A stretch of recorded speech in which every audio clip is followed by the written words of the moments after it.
นะโมตัสสะภะคะวะโตอะระหะโตสัมมาสัมพุทธัสสะนะโมตัสสะภะคะวะโตอะระหะโตสัมมาสัมพุทธัสสะนะโมตัสสะภะคะวะโตอะระหะโตสัมมาสัมพุทธัสสะพุทธังธัมมังสังฆังนะมัสสามิ Question is motivation in practice. Often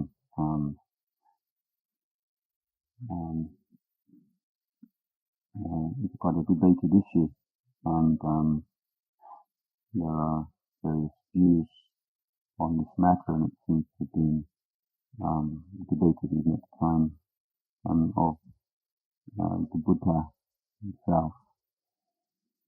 And there's a sutta in which what has come to be almost the classic criticism of Buddha's teachings, that it bears within it an inherent contradiction in that it is aimed at the ending of desire, but the path cannot be followed without desire. And so the objection is that it's inherently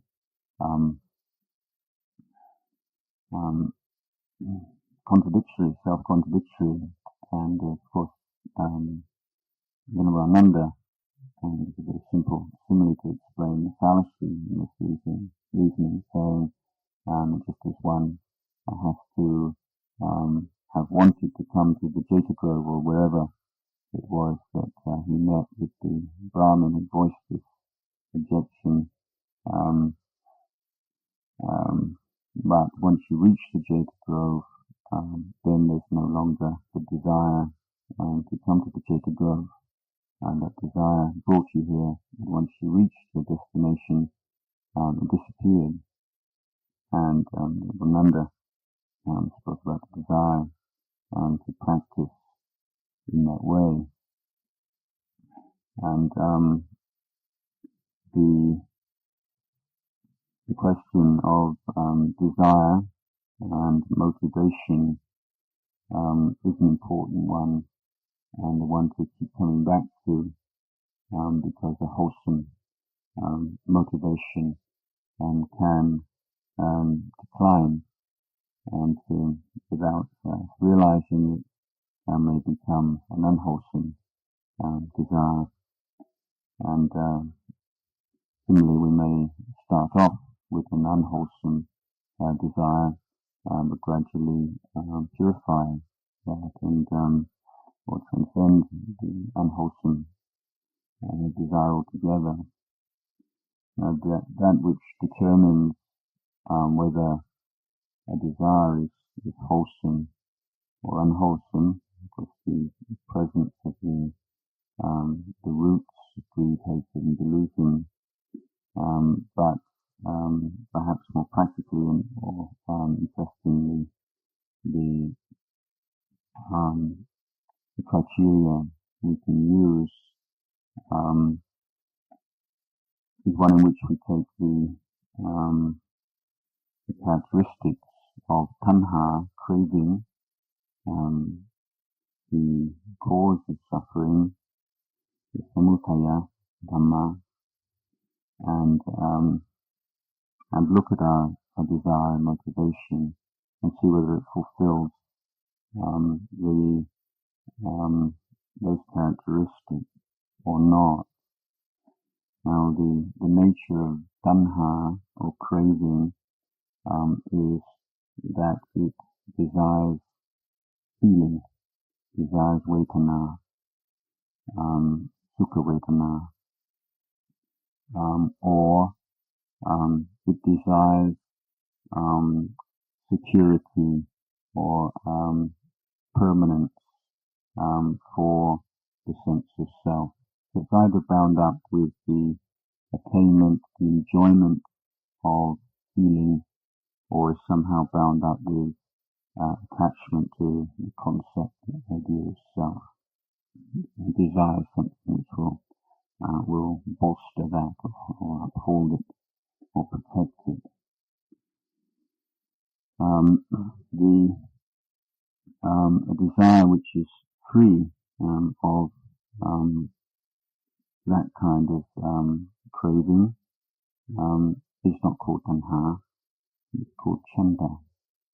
And the particular characteristic of Chanda is that it is desire for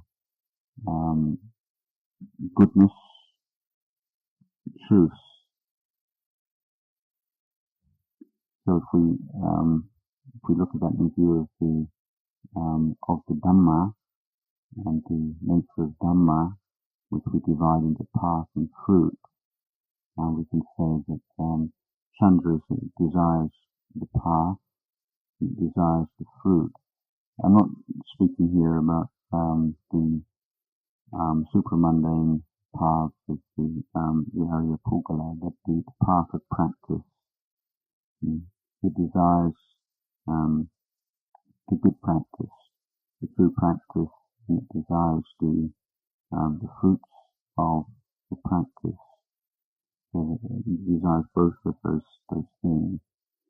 And whereas craving or tanha results in search, then the Chanda results in action. So Chanda is that which leads to purposeful, wise action, because there is the enjoyment and the recognition of the value of the path, not just wishing for the fruits of the path. So how does that translate into our meditation practice or our efforts in meditation? It means there is definitely room for, and indeed a necessity for creating goals for yourself, both the higher goals, the highest goal, and also intermediate goals, smaller, more easily attainable goals, and to develop strong sense of aspiration and focus on those goals. Not just establishing them as goals, but the more we reflect on them as worthy, noble goals for ourselves, then the emotional ascent and power is tapped into. So it's not, we have to be able to harness both of these aspects of our being, both the intellectual acceptance and assent to a goal, but also the emotional assent, the enthusiasm for the goal. And these two are closely related, using an intellectual approach and an analysis of the value of the goal, the drawbacks, the suffering inherent in separation from the goal or failure to realize the goal, stimulates the enthusiasm and the ardor for the goal. Yet the the cognitive side, the intellectual precision and carefulness prevents that ardor from becoming foolhardy, or it maintains a sense of circumspection and maturity. There's a balance between the two sides in effort. So the mindfulness that we develop, apart from the moment by moment mindfulness and recollection of our meditation object and our refusal to relinquish it or to allow other things to occupy our mind, is complemented by the recollection of the purpose of doing so. This is how we continually reinvigorate and refresh our efforts. And without that, then the effort will very easily become stale or perfunctory. So learning to be able to draw upon the inspiring stories of the great teachers that we've read about or we may have had the good fortune to meet, passages from the suttas and so on, in which we see embodied the goal of practice or the virtuous noble qualities that we are seeking to develop within ourselves, and being able to bring them to mind. So virtuous qualities come to life when they are embodied, and when we have particular concrete instances of their expression. Perhaps when we have particular times when we've seen that quality in action, or met someone who for us really exemplified that quality. Myself, many years ago, I the opportunity to go to Suan Mokkh, and the memory of Ajahn Buddhadasa sitting on his seat outside in front of his kuti, for me is the most powerful image of equanimity that I could imagine, and I'm aware of the nature of equanimity and the scriptural and commentarial descriptions of it, but bringing to mind that memory of Ajahn Buddhadasa makes it much more real for me. And if we've met beings who possess great peace, who are glowing with loving kindness, and so on, to be able to recollect and bring to mind those kinds of images and memories as a way of encouraging oneself, because it's not that those great monks, those great individuals were the owners of those qualities. They were merely the vessels for them, and any wonderful, inspiring quality that you've ever seen in anyone else, you can be quite sure that you have that quality within yourself, to one degree or another. There's not one wonderful, inspiring spiritual quality that you've ever seen or thought you've seen or perceived in anyone else that you're incapable of developing within yourself, because the seeds are there. And this is the wonder and the value of a human birth, that you have that kind of potential, that every one of us has that kind of potential within us.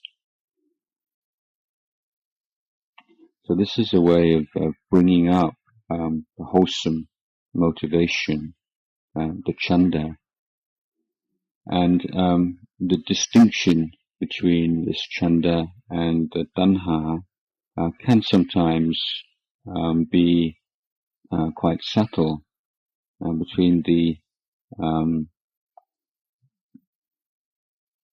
desire to act, to create, to realize, and the desire to enjoy, and to whenever there's a sense of self arising, then we can be sure that the Chanda has been sullied or has been infiltrated by Tanha. When there's a sense of me as a very peaceful person, me as a wise person, creating images of oneself in a particular way, then the craving started to exert itself and to take over, and the motivation started to slip from the middle path. So Chanda, the wise desire, is based on skillful reflection, the technical term for which many of you will know as Yoniso Manasikara, the ability to think systematically, to reflect in a way that inhibits unwholesome proliferation, thinking, using the rational thinking faculty, using the imagination to promote, to encourage, to sustain wholesome dhammas and good qualities. This is a skillful, wise use of the cognitive faculty, and this is giving rise to this wise desire. So it's to repeat the point I made a moment ago. It's not only the desire for the fruits of practice, but it's the desire to do what one is doing well, whatever it is. So this quality is of great benefit in whatever sphere of activity, not only in meditation. And we've all experienced that when where we do something and we want to do that task as well as we possibly can, and we take joy in the work itself, and that's the essence of Chanda, to take on whatever task we have, and whether it's a task we like or a task we don't like, one that we feel that we're skilled in, or we're not skilled in, that we have some real gift, or we feel hopeless at, and to hold that and honor that task, and to give oneself and to surrender oneself to that task totally, and to seek to do the best that one possibly can with the task that one has. This is the Chanda that is of so much value in every sphere of life. In meditation, it means we're taking joy in every single step of the path, the ups and the downs, the good times and the bad times, the successes and the failures, but seeing beyond the effective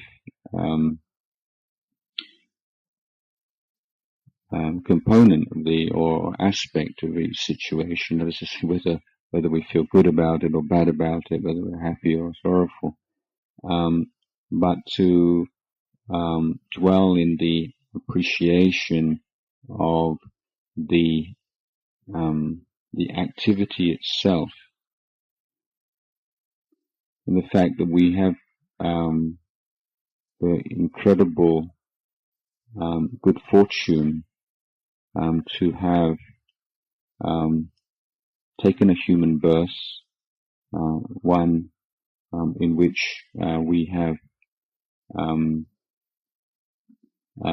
a healthy, reasonably healthy human body, one that at least allows us to study and practice the Dhamma, that we've had the good fortune to have come into contact with the Buddha's teaching and to have been able to have the freedom, the financial freedom, or the time, the leisure, if you like, to have been able to devote our lives, or some part of our lives, or some period of our lives, to this practice. Never to, and this is perhaps the most important virtue in Buddha, in fact, talks about it as being the elephant's footprint, this sense of never taking anything at all for granted, and that not taking anything for granted means the ability to start again, and that beginner's mind that Suzuki Roshi talks about, and to recognize and to awaken again to how wonderful it is that we can do this, that we have this opportunity to sit, meditation, to walk, to practice, to purify our minds, and that this effort, the effort to be mindful, the effort to be present, the effort to eschew all distractions, this effort is what truly ennobles us. And sometimes we forget, sometimes we lose it, but we come back to it because our underlying aim, the deepest need in our heart, is to do this. And the more we do it, then the more we realize that our ability and our capacity to lie to ourselves and cheat ourselves is being eroded moment by moment, and that something very special is happening. And it may be happening at a very, very slow pace, but every single moment, every single mind moment of sincere effort it's not an exaggeration. It has a cosmic significance. It has an incredibly profound significance. If you're looking this at through the Buddhist cosmology, and if you can take this on trust, that we have, presuming that you can't remember past lives, that you've been born millions upon millions upon millions upon millions of lifetimes. And if you can look on that kind of time scale, then that one lifetime and all those millions and millions and millions and millions of lifetimes where you reach the Dhamma, you contact the Dhamma and you start to practice. That's why I don't feel it's an exaggeration or it's hyperbole to talk about some cosmic significance. It's a wonderful thing. So we've met the Dhamma. We have access to the teachings.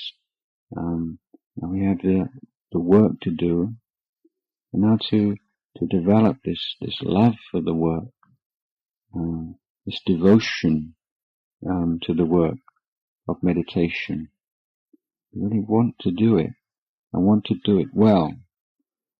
Just like any other job that we've done. You may have a work of art that you've created, or it might be building a wall, or some very practical kind of endeavor that you've been involved in your life. Anything that where you've got that, you remember that kind of thing. You just want to do this well. And you go into it very intimately, just exactly what's involved in doing this job. What's the best way? What are the best materials? What's the best technique? What kind of mental attitudes and properties are needed? And there's a sense of really wanting to do this well. And with meditation, there's really wanting to meditate well, to put everything into it, to surrender yourself to it, to give it all you've got.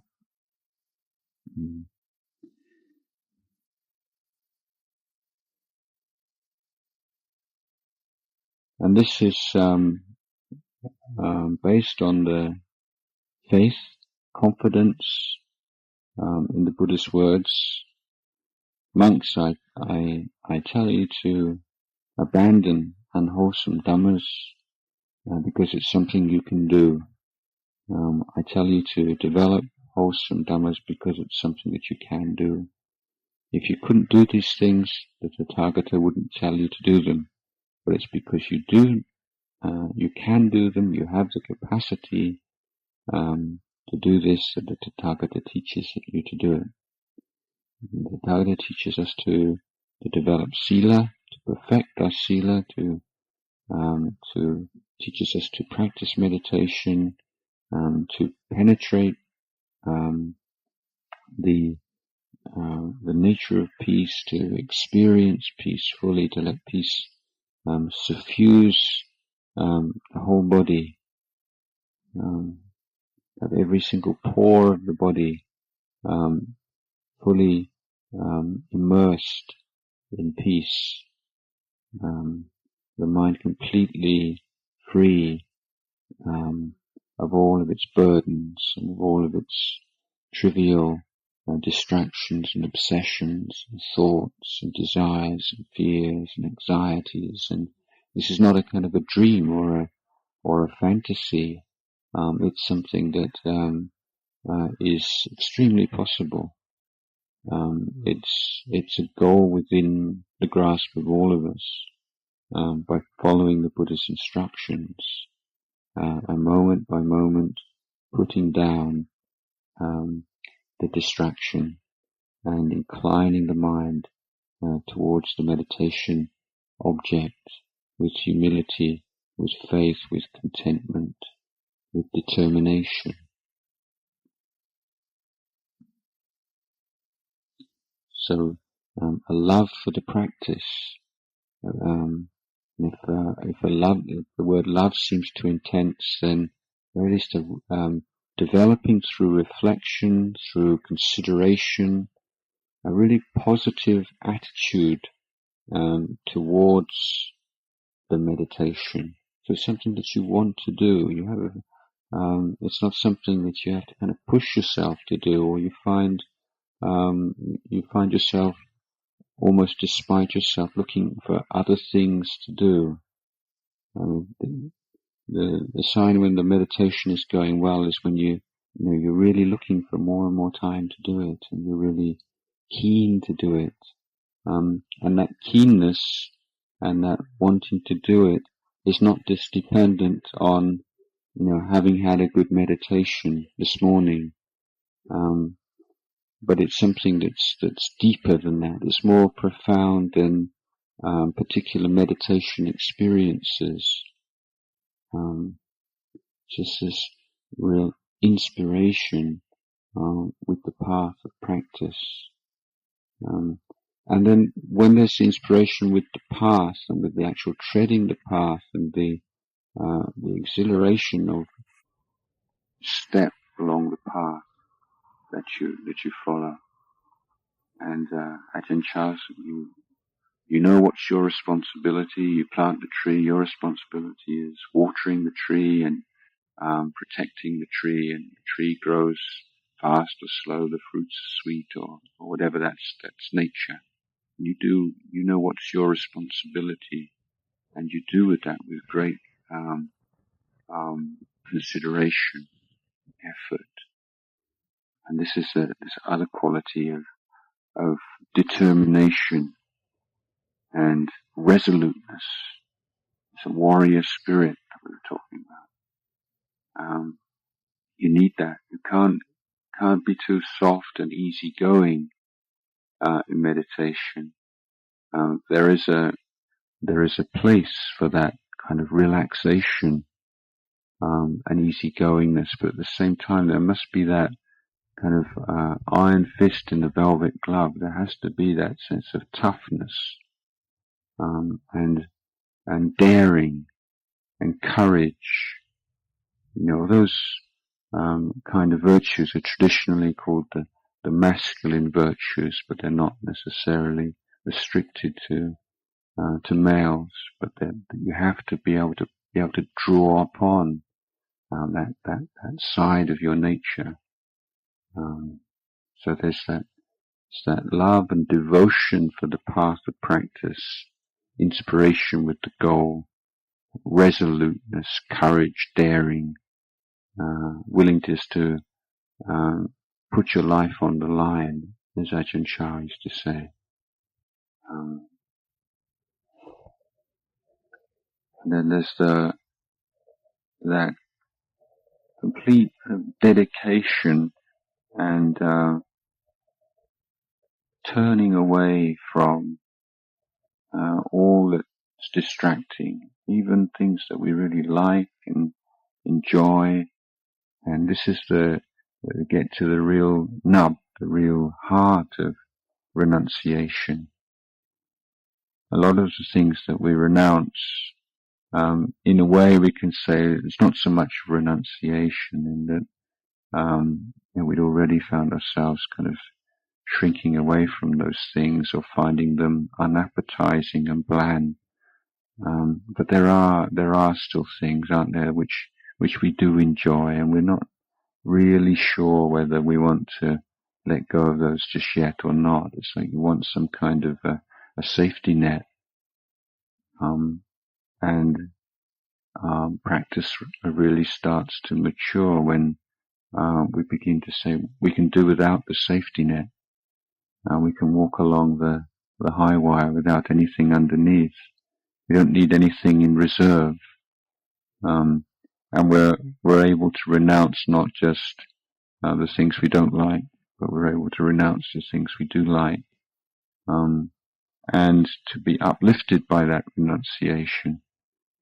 It's not just kind of gritting your teeth kind of renunciation, but really inspired with the ability to renounce and seeing the beauty and the unusual compelling nobility of the renouncing mind. And then this is not a path where we just have to shut down our critical faculties and just follow the path of faith. And the critical faculty still has a role to play. It's not neglected, it's not overlooked, it's not disparaged, but it's focused, it's brought into play in the service of the path, constantly looking for ways of improving one's practice, of cutting down on the defilements, finding skillful means of dealing with particular difficulties that you have. Everyone has different strengths and weaknesses, and you can be creative in your practice. You don't have to just follow what it says in the books, or even doesn't have to be one of the 40 Kammatthana and the Visuddhi Magga. Whatever works, and you can be creative. You have the basic principles, and you have you've experienced within the nature of merit and demerit, and what the clarity and purity of mind feels like, what the unclarity and cloudiness and the impurity of mind feels like. Then you have your inner principle, you have your inner criteria to judge, whether things are working or not. You use that faculty, experiment with things, try things out, learn from mistakes. Don't dwell on them and create a self. I'm hopeless, I'm terrible, I'm never going to be able to do this, or I'm great, I'm better than everybody else. So not allowing that kind of self-based proliferation to arise, but learning from the Dhammas that arise in the heart, and looking and analyzing the causal structures underlying the wholesome and unwholesome Dhammas, working with cause and effect, working with the conditioning process to refine, develop meditation. Meditation techniques are intentionally simple, to cut through the addiction to complexity and to confusion that we have, and developing this real affection and devotion to your meditation object. This is what's going to take you beyond the conditioned world. What a great debt of gratitude you owe to that meditation object. How wonderful it is that you've learned about this meditation object. So the more that you think in this kind of vein, then the more the mind just naturally inclines towards it. So it's an old friend, or it's a teacher. It's something that we like to be with, that we want to be with. Developing this practice, bringing the mind back to the object again and again and again, very, very patiently, but with great resolution and determination, and balancing effort and relaxation, balancing the faith and the critical faculty, using mindfulness, and keeping this continuity of practice from within the different postures, actually awaking to the particular needs, the the situation as it is right now, what exactly is needed, what's appropriate, what's the balanced response to the challenge of now, moment by moment. Keeping this going through the sitting, through the walking, and through whatever activities we have through the day, and to contain this sense of evenness and consistency throughout the whole period. Eating just the right amount, sleeping, resting just the right amount, finding that sense of just rightness, or podi, which is the key to the middle path, the middle way. So these are a few preliminary reflections and thoughts about the way of practice I'd like to share with you this evening.